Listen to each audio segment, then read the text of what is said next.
think one thing we can all agree upon, taxes suck. Taxes suck. Who's with me? Who's with me? I am a proud American, and I am happy to pay taxes when it comes to infrastructure, keeping the roads and highways safe, the military, taking care of people that need to be taken care of. It's the advantages that people take of the system. It's all the other stuff. It's all the other stuff. It's government spending that's inexplicable. Why am I being punished because the government can't get it together? All of those things that I believe so many Americans are in agreement with us upon in this topic of conversation that we are going to attempt to tackle at least a tiny sector of today. This is Mike Douglas, certified financial planner, Michigan's retirement coach. I'm Heather Branch. We are here to share some knowledge with you. Mike's here to share his knowledge. I'm here to play the dumb blonde that I have no idea what I'm doing. Please help me. That's my role, and I am happy to oblige. Beginning with the idea of the taxes are just so freaking confusing. They become more and more confusing, and also they can change the code anytime they want to, just because they feel like it, and make it more confusing on us. So the idea about contributions to an after-tax Roth IRA, those can be made up until April 15th and still count towards the previous tax year. But is the deadline the same if you want to convert a traditional IRA to a Roth IRA? Do I even make sense with the question I just attempted to ask you? Do. I have no idea what I just said. Yeah, you do, because I know what you're talking about. Okay, so thank you. Please clarify. Let's kind of separate into two worlds. Okay. So let's start from this. In the IRS's world, in the world of money, there's retirement account money, and there's non-retirement account money. Let's start with there, okay?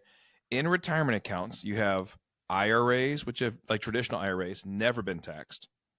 401ks, which have never been taxed. 403bs, 457s, all those have never been taxed. Mm-hmm. Or you have the Roth stuff, Roth IRA, Roth 401k. Those have been taxed, but they're still in the retirement account world. Yeah. Okay. Yep. The other world is like your bank money. If you have a brokerage account with just stocks that you've bought with just regular money, no tax advantages, regular money accounts. So take those out. We're only covering things in the retirement account world. We'll start with that. Okay. In the retirement account world, there's two ways that there's one way that money comes into the world. Yeah. And then once it's in there, it can move around.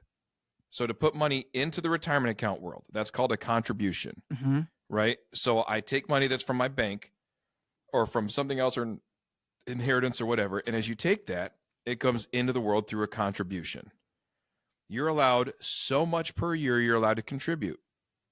Now, if it's from a regular IRA or regular Roth, there's a limit of about $8,500 if you're over the age of 50, $7,500 if you're so like there's limits on it. And that is set by the government. It's adjusted every year.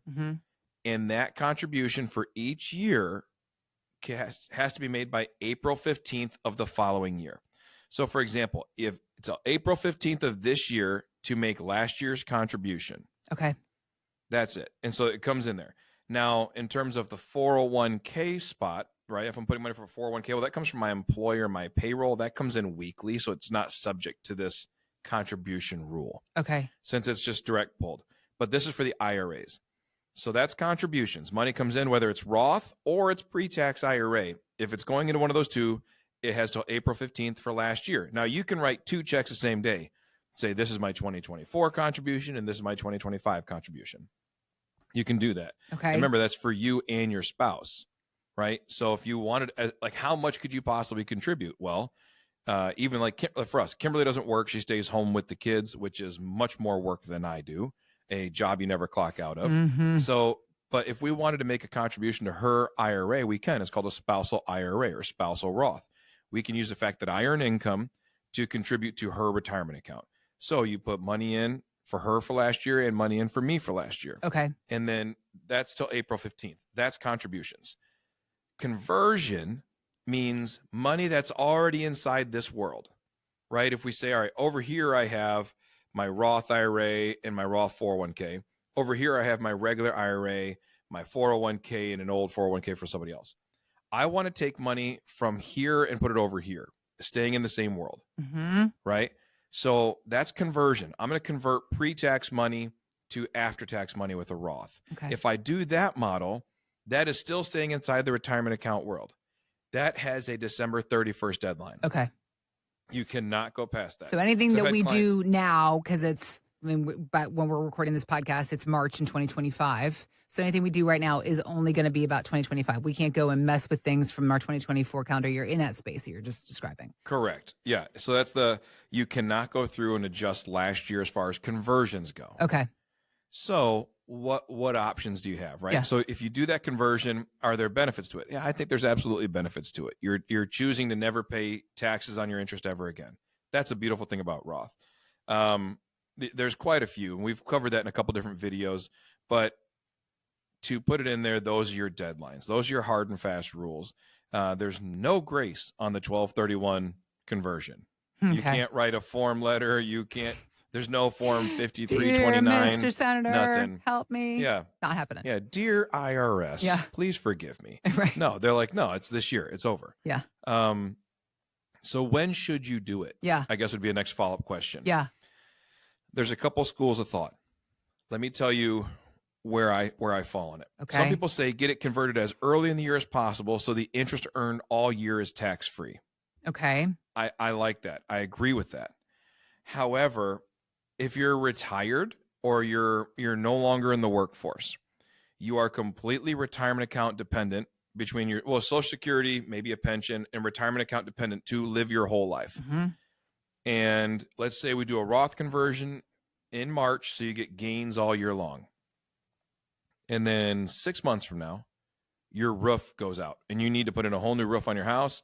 You need to replace your furnace, whatever it is. And you have to pull out $15,000, $20,000, $25,000 out of your IRAs to pay for it. Well, I did a Roth conversion in March, and now in August or September, I got to pull out another $25,000. That may kick you to a higher tax bracket. Okay. That may kick up extra taxes on your Social Security. That may kick you into the next Medicare tax bracket or income limit bracket for your IRMA. So now I have to pay more for my Medicare premiums. I can't go back and fix my Roth conversion. I can't remove it. Okay. Once it's done, it's done. Okay. So you can't go back in time. Now, if you're working and making contributions, it doesn't matter. You're probably going to pay for it out of your paycheck or finance it, whatever. Right. But once you're retired, I don't know what's going to happen. I do know what has happened. So I tell a lot of my clients, I feel like we should be doing Roth conversion November, December. Okay. Because we know all the expenses you've had through the year, all the things that popped up you didn't plan on. And so we know the exact amount that's appropriate to convert. And so we convert it, and then it grows tax-free the whole next year. So you really only, in my opinion, miss out on 1 year of this tax-free growth. But I've just seen so many times where people come in and say, hey, I had a medical bill that popped up I didn't plan on. Mm-hmm. You owe $35,000. I have a kid who needs money and I need to give to them, and it's going to cost me $40,000 or whatever the thing comes up. And I say, I can't go back and fix that Roth conversion. So now it's not even just that you paid taxes. You paid extra or more taxes because we didn't know the future. If we just wait to do Roth conversion until the 1 year, you do miss out on potentially tax-free gains. However, if the market's down that year, you actually didn't miss out on anything. But that's the risk you're running. Do I make the conversion now, try to squeeze every ounce of juice out of this gain, but roll the dice a little bit on if I need money or not later this year? I just think it's not worth the risk for a lot of retirees. But for younger folks, if you say I'm going to make this Roth conversion, but it doesn't matter because I'm 50 years old and I'm going to keep on working, then just do it as early as possible and get that thing cooking. And if your company offers a Roth 401k, start flipping over to that thing as soon as possible as well. All right. MichigansRetirementCoach.com. If you want to start these conversations, if you have questions, Mike, about Roth conversions, you can go there, begin that conversation. We also have links posted in the show notes.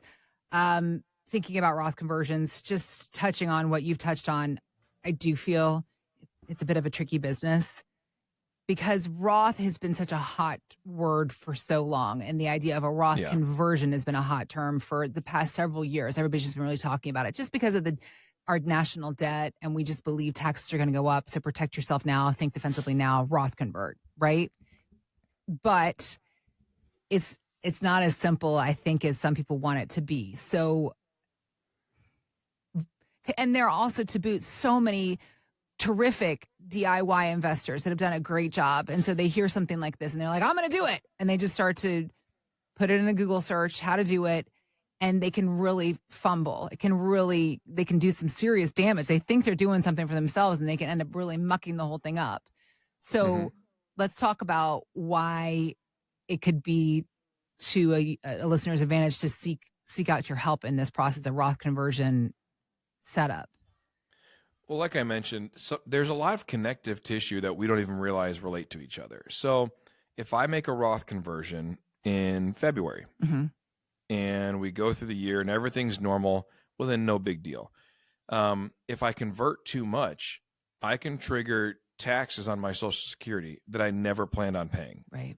And what they do is once you hit these thresholds, they go back and make you pay taxes on income you earned earlier in the year. Jeez. So that's an issue. Yeah. They can tax up to 85% of your Social Security benefits. Right. And if you take too much and convert it, because that's the biggest question is people say, I think Roth is good. How much? How much do I convert? And I've had people come in and say, I did 20 grand last year. Why? It just seemed like a good number. And then we look at their tax returns and realize that 20 grand bumped them, cost you an extra $6,000 or $7,000 in taxes that you weren't supposed to pay. So tell me now the tax rate, because you thought, well, I did my 20,000. The taxes on it was about $3 grand, no big deal.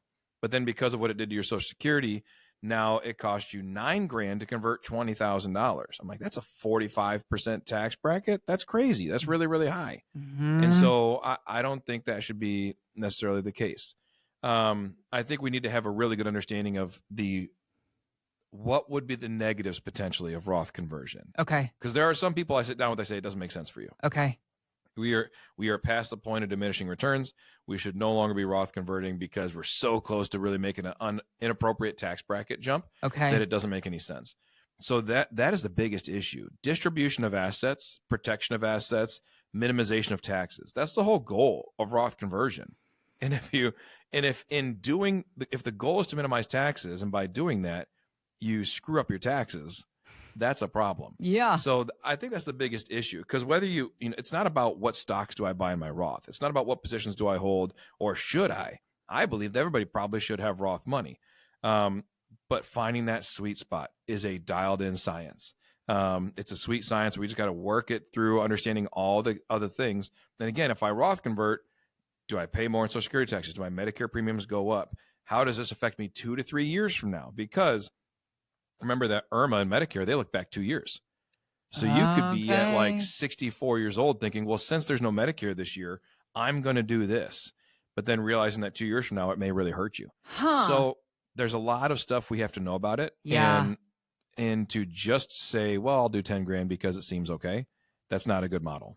So I guess the real takeaway here is understand how a Roth conversion can affect you from soup to nuts. Get the full umbrella of the effects of a Roth conversion and how it could not just affect your portfolio, your investments, but your taxes you pay that year, your Medicare in a few years, Social Security, the hip bones connected to the knee bones, connected to the ankle bones, connected to the foot bone. So understanding how it all works together. Obviously, of course, Mike being a certified financial planner, that's a big difference between what he does and what a lot of other financial advisors in this world can do, is because he has the certification. He can talk to you about taxes and all these different things and how it's going to affect you. A conversion could be a really great thing, but just really, really, really be sure that you truly understand how it will affect your overall circumstance and position, particularly, as he was saying, getting close to Medicare. All the things that you aren't aware of is what Mike and his team are here to